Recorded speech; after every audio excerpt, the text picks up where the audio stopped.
In this video, we're going to talk about Macintosh's Unpacking the Invisible Knapsack, the issues of white privilege. Macintosh is seen as one of the foremost people or scholars in terms of understanding white privilege. And she wants us to understand that what got her involved in investigating the issue of white privilege was her position as a woman, and a position as a woman working in a women's studies department, and how frustrated she was feeling with men who were in denial of their male privilege. What we see within women's studies or within feminist studies, that there is this kind of conflict going on between white women and women of color, where women of color are saying that white women won't recognize their racial privilege. So she realizes that she finally makes a connection that she understands men's inability, or many men's inability, to accept or acknowledge their male privilege, by then complicating that issue of gender with terms of race. She begins to understand the complaints by feminists of color that sit there and say that as a white woman, you're not willing to recognize your racial privilege. And then she starts to break it down, and she wants us to understand that this issue of racial privilege is more than just access to economic, social, and educational resources. Its privilege is found in your everyday activities as white women. Now, she defines white privilege as an invisible knapsack of unearned assets which she can count on cashing in every day. An invisible knapsack of special provisions, maps, passports, code books, visas, clothes, tools, and blank checks. Let me repeat that. She defines white privilege as an invisible knapsack of unearned assets, which she can count on cashing in every day. An invisible knapsack of special provisions, maps, passports, code books, visas, clothes, tools, and blank checks. And what's important about this thing is the comment, which she can count on cashing in every day. Just because those associated with the privileged group have access to these special provisions, maps, passports, blank checks, etc., doesn't mean that they're going to be able to take advantage of those, or doesn't mean that they're going to always be able to benefit from those. What's important is that they exist in a society that she says, as a white person, she knows if she needs to, she can cash in every single day of her life. One of the things that I think she talks about this idea and why whites aren't able to recognize this unearned privilege or recognize the issues of white privilege is because whites are taught to see themselves as race neutral. I mean, time and time again in the classes that I teach, the face-to-face classes, whites constantly talk about the idea of they never identified as a white person, or that they never had to deal with race while they were growing up because they grew up in an all-white community. Well, when you make that comment, you're saying that the whiteness is not a racial identity, that whites, in terms of race, are neutral, or can be seen as the normal race, or the neutral race, and then that leads to racial identity only for people of color. This, I would argue, is a type of white privilege, the ability to engage with race when you want to, and the ability to not engage with race when you want to. The ability to identify as a racial identity when you want to, and the ability not to identify in terms of a racial identity when you don't want to. And one of the ways that I understand, I think I recognize this issue, is that it seems to me that most whites identify in terms of race, where they're in the numerical minority. When a white person walks into a room filled with black people, their racial identity becomes apparent to them. Let me say that again. I think one of the things that happens or one of the only times race or whites are confronted with their racial identity as whites, is when they find out they're the numerical minority. So when a white person walks into a room filled with black people, then that white person who may never have recognized their racial identity at any time in their life previous to that moment, now recognizes they have a racial identity. They recognize they are not black. They recognize they are in fact white. And they recognize that idea of being white to them at that moment now has racial significance.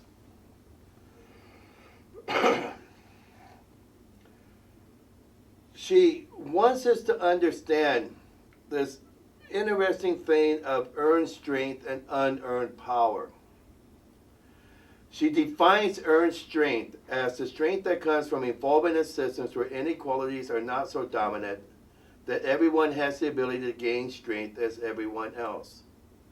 So this idea of meritocracy, this idea of quality, that the strength you acquire is because you've done what it takes to acquire that strength. You've earned that strength. You've earned that power. Now she says unearned power, says that it can look like strength when in fact it's permission to escape and dominate. And so in this idea is that while there is aspects of earned strength, the unearned power is the idea that people think that they've acquired this power because they've earned it, when in fact that's the myth. They've acquired this power because they were born into a certain socioeconomic location that got them to believe that they were entitled to this power, while everybody else who's not part of that socioeconomic group has to earn that privilege. So unearned power is that power that can look like strength when it's in fact permission to escape and dominate. And that we get this idea that it allows people to think that the power they have, they've earned, when in fact what usually happens is that the power they have because they were born into a certain socioeconomic location that says they are entitled to this power, while everybody else who is not born in that socioeconomic location must earn their access to that power. And what she wants us to understand, and this is an important aspect of it, is that this unearned power, or this access to unearned power, she wants us to understand that there is a difference between being privileged and being overprivileged. And what she's trying to get us to understand is that we have set up a thing about privilege and overprivilege, that let's say men or whites or straight or the rich are privileged, and this is the bar by which the standard by which they are positioned. And those who are underprivileged are down here, below that group that is here.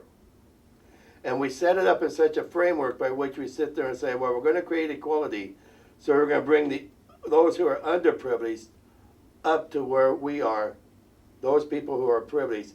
And when we do that, equality will exist. And this, as she says, is where the mistake occurs. But if we sit equality here, what we see is that men, straights, whites, the rich, are overprivileged. They are above that line that we say, that line we've established where equality exists. They are above that line. And the people who are underprivileged are below that line. So this is the line where equality exists. Overprivileged are above that line, underprivileged or below that line. So unlike we constructed that all we have to do is bring the underprivileged up to the same position, the same position where the privilege exists, she is talking about no, if equality is here, men, whites, heterosexuals, and the rich are overprivileged, they got to give up something.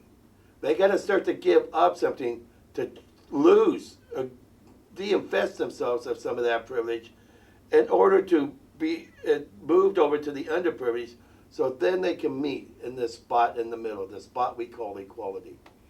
So let me try to summarize this real quick. She is trying to tell us that the issue of privilege and underprivilege isn't the way things are in our society. That there is an overprivileged group and an underprivileged group.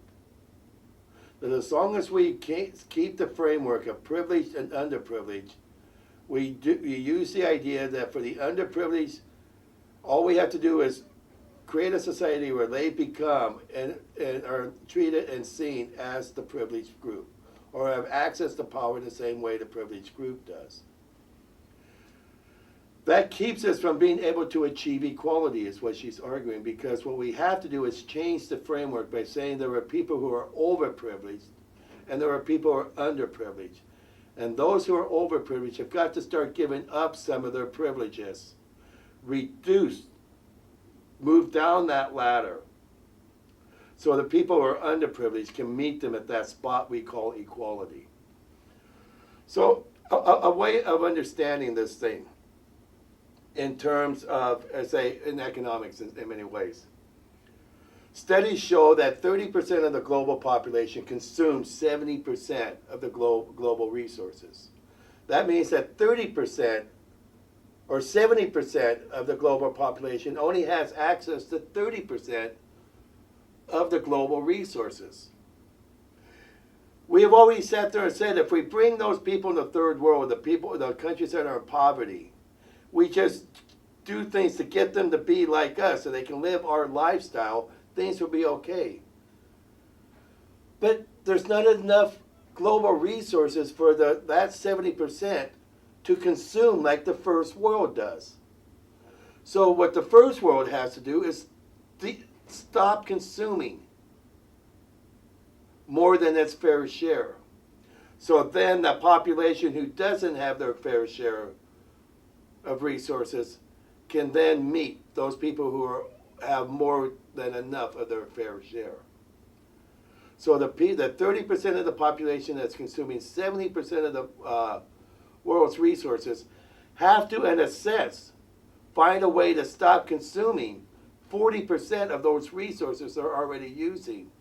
So the 70% who only have access to 30% also now have access to enough resources where people all have equal accesses to the resources available in this country. Another way to look at it is in terms of history. It's hard to argue, to sit there and say that American history historically has not been presented as a white history. It's been the history of white males or white females. I mean, that seems to be something I don't think anybody can dispute. Now we're talking about, okay, how do we bring in other people's voices? Now in a history class, to say in college, you have 45 hours by which to give out the course content or the course information, the readings, the videos, and everything else that you show. You have 45 hours to do that. And if you're coming from a position where all you were teaching was white history, there's not enough, those 45 hours have already been consumed by whites. So what they're talking about is then you're going to start having to take away some of that white history and replace it with the non-white history. So that idea that we just can't take the way histories would be taught and then add diversity, or the history of diversity in this country, because there's not enough hours in a classroom or in a quarter to be able to do that. So whiteness has been overprivileged, overrepresented in terms of history. So we have to take some of that overrepresentation away in order to find room for those groups that have been underrepresented in history. And here's where the dilemma exists. Is then how then we to distinguish what parts of white history need to remain and what parts of white history we can get rid of so we can include the non-white history of this country. So that's how this idea of unearned privilege works for McIntosh. It isn't that the privileged are here and that there's no really such thing as the privileged. There is only the overprivileged and the underprivileged. And that if the overprivileged and underprivileged want to achieve equality in the society, then the overprivileged have got to give something up. And give whatever they give up gets transferred to the underprivileged, so they now can meet at that place we call equality. One of the other things that she does with this is that she puts the chapter at the end, at the end of her chapter, she lists about, I think, 24 or 25 different daily activities of white privilege that she's seen in our society. What I'd like you to do is to go over that list and think about these things. Do you agree with some of the list? Do you disagree with some of the list? Or are you not sure? But to go over the list, and I want you to write it down in Twitter. In this next week, I want you to kind of put into your Twitter post which one of these items on her list you agree with, don't agree with, or you're not sure about. The ones that caught me right offhand is the idea that whites know that almost any store they walk into that they can find health and hair care products to match their skin texture and their hair texture. And when I was at Washington State University, this became very apparent to me, because when I was listening to the black women talk, is that for them to able to get the skin and hair care products they needed that was formulated for their skin texture and their hair texture, they had to go all the way to Seattle. There was no place in eastern Washington or western Idaho for them to buy good skin and hair care products for black women. Well, white women never had that problem in Pullman, Washington. Wherever they went, they could find skin and hair care products that were formulated for their type of skin and their type of hair. She would say that that's an unearned privilege that white women own. And I understand that a part of it is economics, about profit per square foot of a retail space. I did retail for a while, so I understand that. But it doesn't explain it all. It doesn't explain why none of the store owners or business owners took the time to realize that there are literally hundreds of, if not thousands of people, that there was a market for these goods. And the argument would be is that they just never recognized it. That's what white privilege allows you to do. The other one that always caught my attention was the flesh color Band-Aid and fresh color crayons. I remember it growing up, but I never made the connection of why every time I put on a Band-Aid that was flesh color, it was always so much lighter than my skin color. That it matched the skin color of my brothers and my sister, but it didn't match mine. And I never made the connection that that was America's perception of the color of flesh was the color of white flesh. So the idea that what is seen as a normal flesh tone is seen as white, she would sit there and say it's an unearned privilege.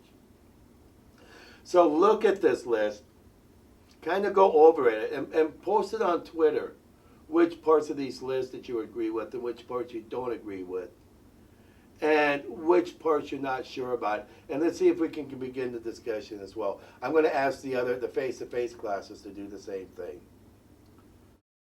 Thank you.